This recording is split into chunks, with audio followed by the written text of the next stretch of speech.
사람에게 너무 쉽게 밥을 해주기 시작하면 관계가 오히려 더 얕아지고 쉽게 무너진다는 말 이상하게 들리십니까? 우리는 어릴 때부터 같은 밥을 먹으면 정이 든다, 한솥밥을 먹으면 식구다 라는 말을 믿고 살아왔습니다. 그래서 누군가를 위해 시간을 내고 재료를 고르고 뜨거울 때 먹으라고 챙기는 일이 당연히 선혜라고 생각하지요. 그런데 오래 살아보니 저는 정반대의 장면을 너무 많이 봤습니다. 한 끼의 식사가 계기가 되어 아무 문제 없어 보이던 관계가 서서히 금이 가고 끝내는 깨져버리는 경우 말입니다.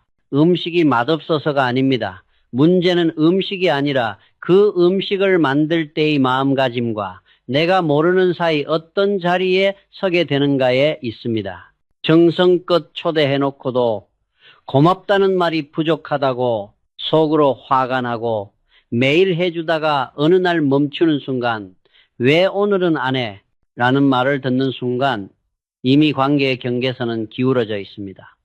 너무 쉽게, 너무 빨리, 조건 없이 주면 받는 사람은 받고 있다는 감각을 잃어버립니다.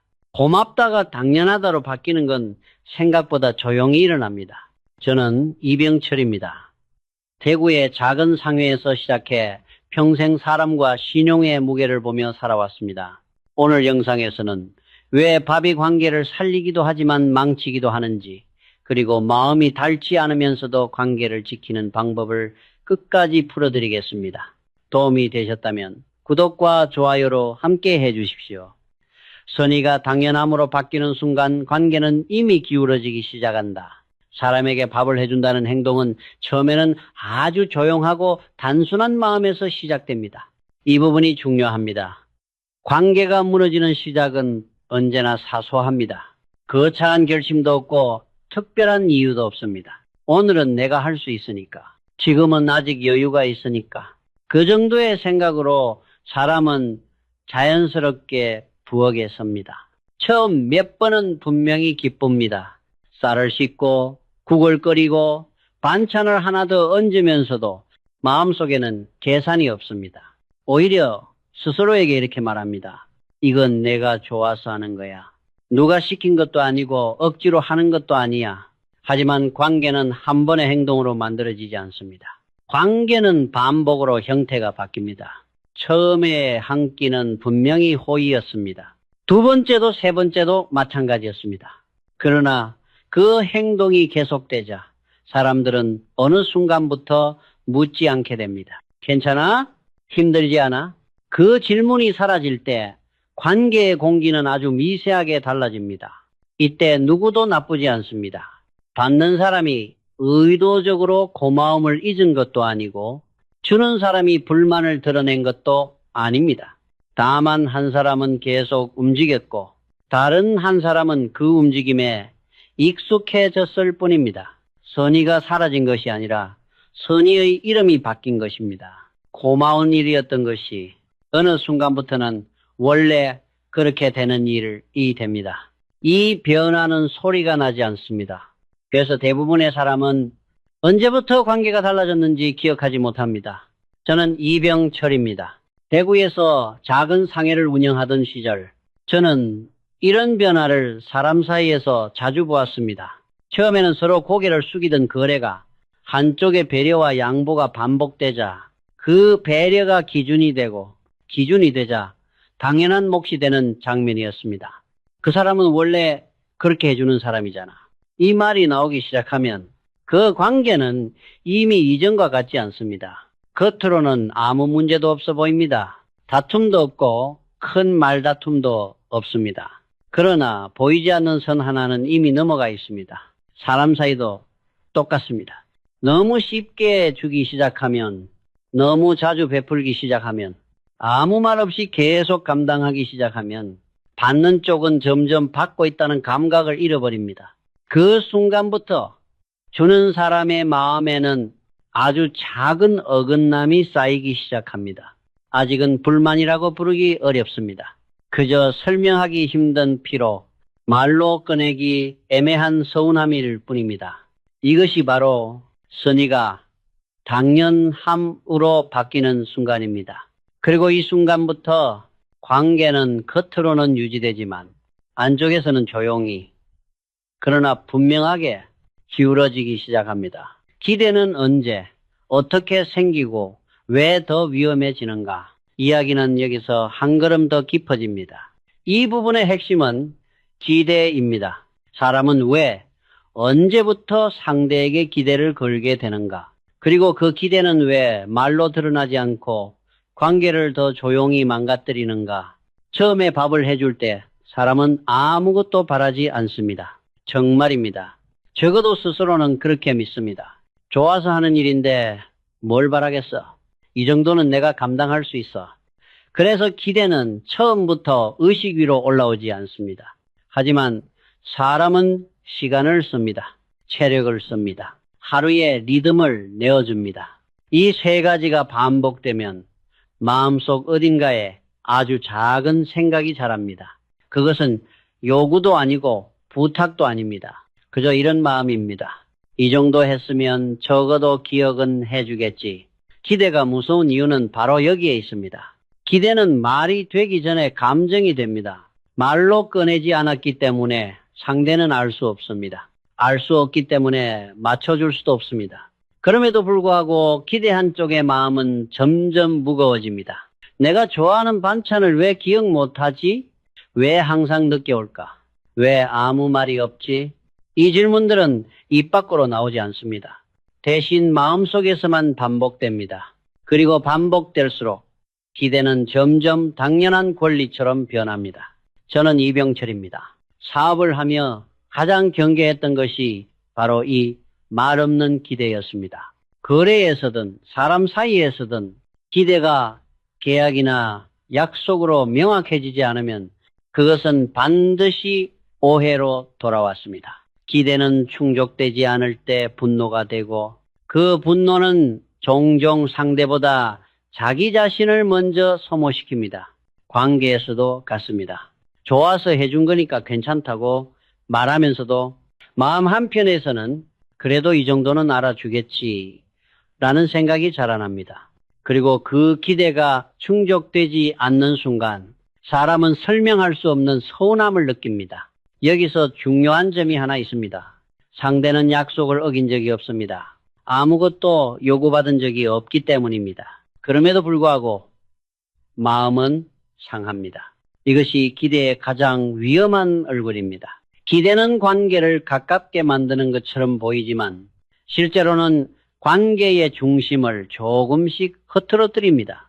주는 사람은 점점 마음속에서 계산하게 되고 받는 사람은 아무것도 모른 채 익숙해집니다. 이 간극이 커질수록 관계는 조용히 긴장 상태로 들어갑니다. 이제 다음으로 이어지는 이야기는 분명합니다. 기대가 쌓이면 그 감정은 어디로 가는가? 그리고 왜 그 감정은 하필이면 부엌이라는 장소에서 가장 먼저 터져나오는가? 왜 부엌은 불만이 가장 쉽게 쌓이는 장소가 되는가? 여기서 이야기는 하나의 장소로 옮겨옵니다. 바로 부엌입니다. 이 부분은 아주 중요합니다. 왜냐하면 많은 갈등이 말다툼도 아닌 이 공간에서 시작되기 때문입니다. 이상하게도 사람들은 거실에서는 잘 싸우지 않습니다. 밖의 사회에서도 웬만하면 감정을 드러내지 않습니다. 하지만 부엌에서는 다릅니다. 부엌에 서 있는 동안 사람은 손을 움직이면서 동시에 생각을 합니다. 이 점이 문제의 시작입니다. 칼로 채소를 썰면서 마음은 과거로 돌아갑니다. 내가 그동안 얼마나 해왔지? 이걸 누가 알아주긴 하나?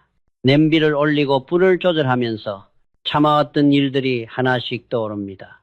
그동안 말하지 않았던 감정들이 아무 소리 없이 마음속에서 쌓이기 시작합니다. 부엌은 쉼의 공간이 아닙니다. 계속 움직여야 하는 곳이고 멈추면 일이 밀리는 곳입니다. 그래서 감정도 멈추지 않습니다. 정리되지 않은 생각들이 손의 움직임을 따라 계속 이어집니다. 저는 이병철입니다. 공장을 처음 세우고 현장을 자주 들여다보던 시절 저는 한 가지를 자주 느꼈습니다. 사람이 가장 예민해지는 순간은 몸은 바쁘게 움직이는데 마음은 쉬지 못할 때라는 사실입니다. 부엌과 작업 현장은 닮아 있습니다. 손은 일을 하고 마음은 계산을 합니다. 부엌에서 쌓이는 불만의 특징은 대부분 말이 되지 않는다는 점입니다. 힘들다라고 말하지 않습니다. 이제 그만하고 싶다라고도 말하지 않습니다. 그 대신 감정은 목소리의 톤에 스며들고 시선에 묻어나고 접시를 놓는 소리에 조금씩 실립니다. 그리고 어느 순간 아주 사소한 한마디가 방아쇠가 됩니다. 이 음식 좀 짜네. 그 말 자체에는 큰 의미가 없습니다. 문제는 그 말이 아니라 그 말이 떨어진 순간까지 마음속에 쌓여있던 것들입니다. 폭발은 음식 때문이 아닙니다. 그동안 쌓인 피로와 서운함이 그 한마디를 빌려 모습을 드러낸 것뿐입니다. 그래서 사람은 스스로도 놀랍니다. 왜 이 정도 말에 이렇게 화가 나지? 그 질문의 답은 이미 오래전부터 부엌에 쌓여 있었습니다. 부엌은 가장 많은 노력이 들어가는 장소이자 가장 인정받기 어려운 장소입니다. 눈에 보이지 않게 준비되고 당연하게 소비되고 끝나면 흔적도 남지 않습니다. 그래서 이곳에서는 불만이 가장 조용히 그러나 깊게 쌓입니다. 이제 다음 이야기는 자연스럽게 이어집니다. 그렇게 쌓인 감정은 왜 하필이면 가장 작은 말 앞에서 터져 나오는가? 그리고 우리는 그 순간을 왜 항상 사소한 말 때문이라고 착각하는가? 왜 사소한 한마디가 모든 것을 무너뜨리는가? 이제 이야기는 결정적인 순간으로 들어갑니다. 모든 것이 무너지는 계기는 늘 아주 사소한 한마디입니다. 그 말 자체만 놓고 보면 상처가 될 이유가 없어 보입니다. 이 음식 조금 짜네. 말은 짧고 톤도 특별하지 않습니다. 지적이라기보다는 감상에 가깝습니다. 그런데 그 한마디가 떨어지는 순간 부엌의 공기가 순식간에 바뀝니다. 이때 사람들은 종종 착각합니다. 문제가 음식 때문이라고 생각합니다. 간이 세서 입맛에 맞지 않아서 상대가 예민하게 반응했다고 여깁니다. 하지만 진짜 원인은 그 한마디가 아닙니다. 그 말은 단지 마지막 방울일 뿐입니다. 그 이전에 이미 마음속에는 말이 되지 못한 피로가 쌓여 있었고 참아왔던 서운함이 겹겹이 눌려 있었습니다. 그래서 그 한마디는 비판이 아니라 신호가 됩니다. 이제 더는 버티지 못하겠다는 신호 말입니다. 이병철로서 살아오며 저는 회의 자리나 현장에서 비슷한 장면을 여러 번 보았습니다. 어떤 결정 하나, 어떤 지적 한마디에 사람이 갑자기 격해질 때가 있습니다. 그럴 때 저는 그 말을 보지 않았습니다. 그 사람이 그 자리에 오기까지 얼마나 많은 것을 삼켜왔는지를 보려 했습니다. 관계에서도 같습니다. 폭발은 늘 가장 안전해 보이는 곳에서 일어납니다. 가족, 가까운 사람, 늘 함께하는 자리. 왜냐하면 그곳에서는 참아도 된다고 믿기 때문입니다. 이 사람은 이해해 줄 거야. 이 정도는 넘어갈 수 있겠지. 그 믿음이 쌓일수록 감정은 더 깊이 눌립니다. 그래서 한번 터지면 큽니다. 상대도 놀라고 본인도 놀랍니다. 왜 이렇게까지 화가 났지? 그러나 그 질문은 그날의 음식이 아니라 그동안의 시간을 향하고 있어야 합니다. 사소한 말이 관계를 무너뜨리는 것이 아닙니다. 그 말이 떨어질 때까지 아무도 정리하지 않았던 감정이 그 순간 한꺼번에 모습을 드러낼 뿐입니다. 그래서 사람은 종종 엉뚱한 대상을 탓합니다. 음식, 말투, 그날의 분위기.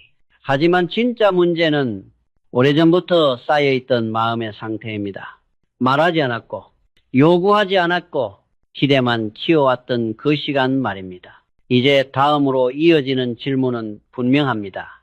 왜 이런 폭발은 항상 요리하는 사람, 준비하는 사람, 참아온 사람에게서 먼저 일어나는가? 그리고 우리는 왜 그 신호를 끝까지 알아차리지 못하는가? 왜 먼저 무너지는 사람은 언제나 주는 쪽인가? 이 지점에서 많은 사람들은 이렇게 묻습니다. 왜 이런 관계의 끝은 늘 비슷한 모습으로 나타나는가? 왜 가장 먼저 무너지는 사람은 화를 낸 사람도 요구한 사람도 아닌 늘 조용히 감당해 오던 쪽인가? 처음부터 그들은 약하지 않았습니다. 오히려 스스로를 이렇게 생각합니다. 내가 좀 더 강하니까, 이 정도는 참을 수 있으니까, 조금만 더 하면 괜찮아질 거야. 그래서 관계의 무게를 먼저 짊어집니다. 문제는 그 조금만 더가 한 번으로 끝나지 않는다는 데 있습니다. 하루가 되고 한 달이 되고 어느새 몇 해가 됩니다. 그동안 그 사람은 쉬지 않았고 멈추지 않았고 자신의 필요를 점점 당연하게 여겼습니다. 이병철로서 사업을 하며 저는 이런 장면을 수도 없이 보았습니다. 가장 책임감 있는 사람이 가장 늦게 불평하고 가장 먼저 무너진다는 사실 말입니다.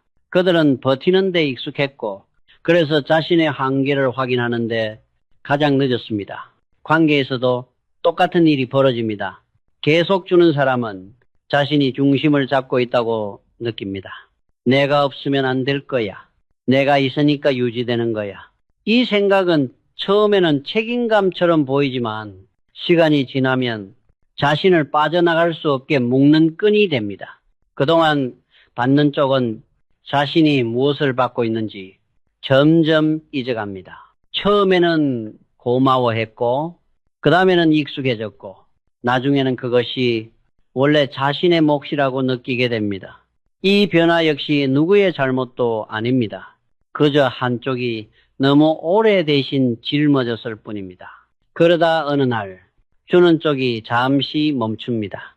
몸이 지쳐서일 수도 있고 마음이 먼저 닳았을 수도 있습니다. 그 순간 받는 쪽은 불편함을 느낍니다. 왜 갑자기 안 하지? 뭔가 부족해진 것 같은데. 그리고 그 불편함은 곧 불만으로 변합니다. 그때 주는 사람의 마음에는 전혀 다른 감정이 올라옵니다. 억울함, 허탈함, 그리고 설명할 수 없는 비참함입니다. 내가 이렇게까지 했는데 왜 아무도 묻지 않았지?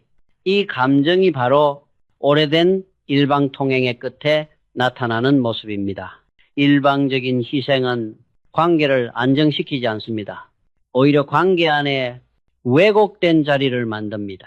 한 사람은 위에 서 있고 한 사람은 아래에 서 있는 구조 말입니다. 처음에는 누구도 그런 의도가 없었지만 시간이 지나면 그 자리는 굳어집니다.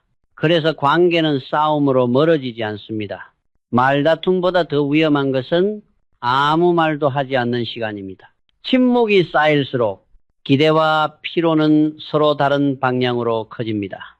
이제 다음으로 이어질 이야기는 명확합니다. 이런 관계가 무너지지 않으려면 무엇이 필요할까요? 계산은 하지 않더라도 서로가 숨 쉴 수 있는 여지가 어디에서부터 필요해지는가에 대한 이야기입니다. 무너지지 않기 위해 필요한 것은 계산이 아니라 여지다. 여기서부터 이야기는 방향을 바꿉니다. 관계를 지키기 위해 무엇을 더 해야 하는가가 아니라 무엇을 남겨두어야 하는가에 대한 이야기입니다. 많은 사람들은 관계가 흔들리기 시작하면 더 노력해야 한다고 생각합니다. 더 참고 더 베풀고 더 잘해 주어야 이 관계가 유지될 것이라고 믿습니다. 그러나 실제로 관계를 오래 버티게 만드는 것은 추가된 노력보다 남겨진 여지입니다. 여지란 대단한 것이 아닙니다. 오늘은 어렵다라고 말할 수 있는 공간, 지금은 힘들다고 숨기지 않아도 되는 자리, 그리고 상대 역시 그 말을 받아들일 수 있는 여유를 말합니다. 이 여지가 없을 때 관계는 숨을 쉬지 못합니다. 이병철로서 살아오며 저는 사람과 조직이 무너지는 순간을 가까이서 보았습니다. 대부분의 경우 능력이 부족해서가 아니었습니다. 계획이 없어서도 아니었습니다. 항상 문제는 모두가 참고만 하고 멈출 수 있는 여지를 남기지 않았다는 데 있었습니다. 관계에서도 같습니다. 항상 한 사람이 괜찮다고 말하고 항상 한 사람이 내가 하면 되지라고 나설 때 그 관계는 겉으로는 안정되어 보입니다. 하지만 그 안정은 균형이 아니라 고정입니다. 고정된 관계는 움직일 수 없고 움직일 수 없는 관계는 충격을 흡수하지 못합니다. 상대에게 여지를 주지 않는 것도 문제지만 자기 자신에게 여지를 주지 않는 것은 더 위험합니다. 쉬고 싶을 때 쉬지 못하고 멈추고 싶을 때 멈추지 못하면 사람은 언젠가 원치 않는 방식으로 멈추게 됩니다. 건강한 관계란 항상 웃고 항상 잘 지내는 관계가 아닙니다. 때로는 거리도 생기고 때로는 공백도 있는 관계입니다. 그 공백 덕분에 사람은 다시 돌아올 힘을 남길 수 있습니다. 계산하지 말라는 말은 아무 생각 없이 베풀라는 뜻이 아닙니다. 그것은 오히려 서로의 한계를 존중하라는 의미에 가깝습니다. 오늘은 내가 할 수 있고 내일은 당신이 할 수 있는 그 순환이 유지될 때 관계는 비로소 숨을 쉽니다. 만약 한 관계에서 늘 같은 사람이 버티고 있다면 그 관계는 이미 위험 신호를 보내고 있습니다. 아직 싸움이 없고 아직 갈등이 드러나지 않았더라도 말입니다. 이제 다음으로 이어질 이야기는 이 여지가 완전히 사라졌을 때 사람들이 어떤 선택을 하게 되는가에 대한 것입니다. 그리고 그 선택은 대부분 그만두는 방식이 아니라 잘못된 방식으로 계속하는 선택이라는 점입니다. 왜 사람들은 그만두지 못한 채 잘못된 방식으로 계속하는가? 이제 질문은 여기로 모입니다. 왜 많은 사람들은 이미 힘들다는 걸 알면서도 멈추지 못하는가? 왜 관계가 숨쉬지 못한다는 신호를 보내고 있는데도 사람은 계속 같은 방식으로 버티는가? 대부분의 경우 이유는 단순합니다. 그만두는 것이 더 무섭기 때문입니다. 지금까지 해온 시간, 들인 노력, 참아온 마음이 한순간에 무의미해질까 두렵습니다. 그래서 사람은 이렇게 말합니다. 여기까지 왔는데 이제 와서 그만두면 내가 진 것 같잖아. 이 선택은 겉으로 보면 책임처럼 보입니다. 하지만 안쪽을 들여다보면 그것은 책임이 아니라 두려움에 가깝습니다. 사람은 변화를 택하는 대신 익숙한 고통을 택합니다.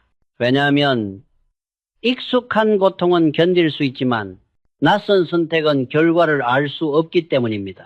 이병철로서 살아오며 저는 많은 사업과 관계의 갈림길을 보았습니다. 계속 밀어붙이면 더 손해라는 것을 알면서도 이미 시작했기 때문에 멈추지 못하는 경우 말입니다. 그때마다 저는 하나를 분명히 느꼈습니다. 사람을 무너뜨리는 것은 실패가 아니라 잘못된 방향으로의 지속입니다. 관계에서도 똑같습니다. 이미 지쳤다는 것을 알면서도 이미 마음이 비어 있다는 것을 느끼면서도 사람은 계속 같은 자리에 섭니다. 내가 안 하면 안 될 것 같아서, 지금 내가 빠지면 더 엉망이 될 것 같아서. 이 생각은 처음에는 책임처럼 보이지만 시간이 지날수록 자신을 묶는 족쇄가 됩니다. 이 과정에서 중요한 사실 하나가 있습니다. 사람은 멈추지 않기 때문에 상대가 변할 기회도 잃게 만든다는 점입니다. 항상 대신해주고 항상 먼저 움직이고 항상 감당해주면은 상대는 자신의 몫을 배울 시간을 갖지 못합니다. 그래서 관계는 한쪽이 계속 지치고 다른 한쪽은 계속 모르는 상태로 유지됩니다. 이 균형은 언젠가 무너질 수밖에 없습니다. 문제는 그 무너짐이 대화를 통해 오지 않는다는 점입니다. 대부분은 한 사람이 아무 말 없이 마음을 접는 방식으로 끝납니다. 사람은 종종 이렇게 말합니다. 조금만 더 버텼으면 괜찮아졌을지도 몰라. 하지만 대부분의 경우 조금 더 버틴 시간은 관계를 회복시키지 않습니다. 오히려 마지막으로 남아있던 여지까지 모두 소진시킬 뿐입니다. 이제 다음 이야기는 분명합니다. 그렇다면 언제 어떤 신호에서 멈춰야 하는가? 그리고 멈춘다는 것은 정말로 관계를 버리는 일인가에 대한 이야기입니다. 멈춘다는 선택이 관계를 지키는 순간 이제 많은 사람들은 이렇게 생각합니다. 멈추면 관계가 끝나는 것 아닐까?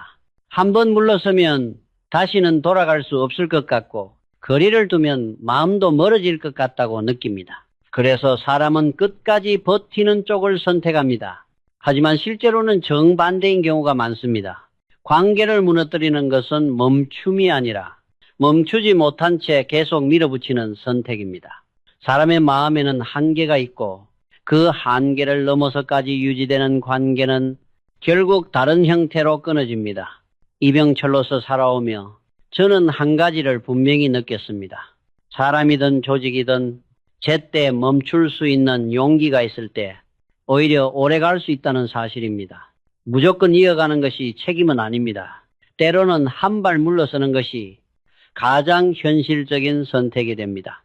관계에서도 마찬가지입니다. 잠시 거리를 두는 것은 등을 돌리는 일이 아닙니다. 그것은 숨을 고르는 일에 가깝습니다. 계속 가까이 붙어 있어야만 유지되는 관계라면 그 관계는 이미 숨이 가쁜 상태입니다. 멈춤이 필요한 순간은 분명합니다.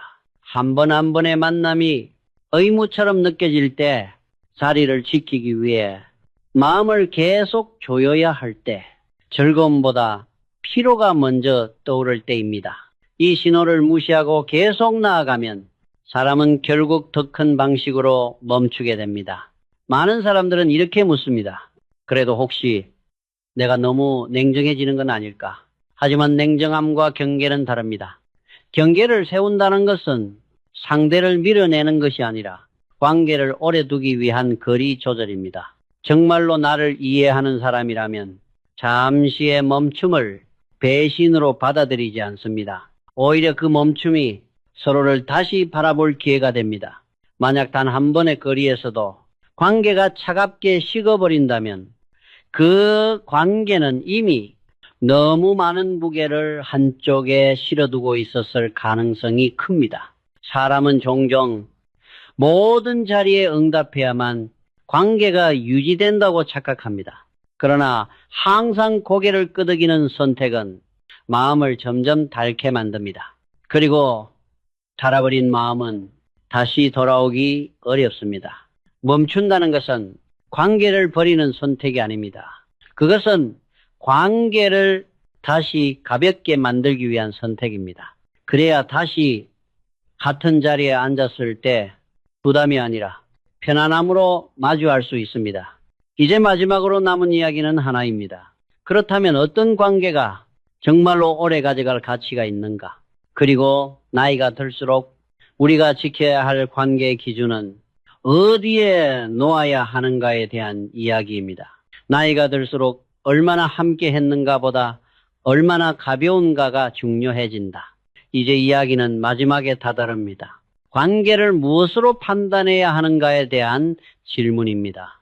얼마나 오래 알고 지냈는지, 얼마나 많은 밥을 함께 먹었는지, 얼마나 많이 해 주었는지가 정말로 관계의 기준이 될 수 있는가에 대한 질문입니다.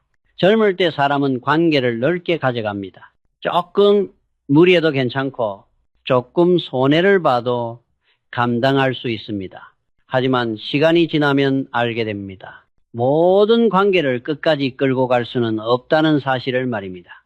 이병철로 살아오며 저는 나이가 들수록 사람을 붙잡는 기준이 바뀌는 것을 느꼈습니다.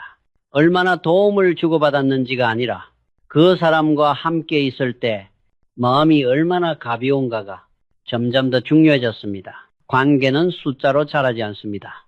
얼마나 많은 음식을 만들었는지, 얼마나 자주 불렀는지로 깊어지지 않습니다. 관계는 감각으로 남습니다. 같은 자리에 앉았을 때 괜히 긴장하지 않아도 되는지, 말을 고르지 않아도 되는지, 다녀온 뒤에 피로보다 평온이 남는지로 남습니다. 만약 한 번 한 번의 만남이 항상 마음을 조여야 하는 일이 되었다면 그 관계는 이미 당신의 삶을 지탱하기보다 소모시키고 있을 가능성이 큽니다. 그때 필요한 것은 더 잘해주는 것이 아니라 정확한 지점에서 멈추는 용기입니다. 관계를 지킨다는 것은 무언가를 계속 더 하는 일이 아닙니다. 때로는 올바른 지점에서 덜어내는 일입니다.